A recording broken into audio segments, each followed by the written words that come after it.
एक मुद्दा अजून या ठिकाणी मला असं वाटतं नानाभाऊ आपण बसल्या बसल्या बघला रोहित पवारांनी मांडला की सीपी वेगळं बोलले आणि मी असं बिलकुल नाही.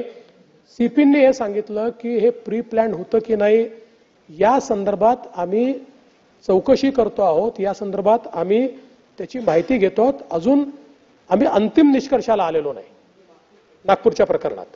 त्यामुळे सीपी वेगळं बोलले मी वेगळं. सीपी जे ब्रीफ करतात तेच इथे आपण बोलत असतो, काय फार आपण वेगळं बोलत नाही. त्यांच्याचकडनं आपल्याकडे ब्रीफिंग येतो. आणि मी पुन्हा सांगतो नागपूरच्या प्रकरणामध्ये ज्यांनी पोलिसांवर हल्ला केलेला आहे त्यांना कबरीतने खोदून काढू, सोडणार नाही. बाकी सगळ्या गोष्टी क्षम्य आहेत पण पोलिसांवर हल्ला हा क्षम्य नाही.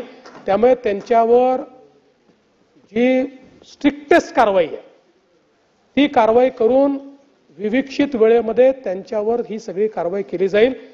पण आता नागपूर शांत आहे. नागपूर तसं शांततेकरताच प्रसिद्ध आहे. 1992 नंतर नागपुरात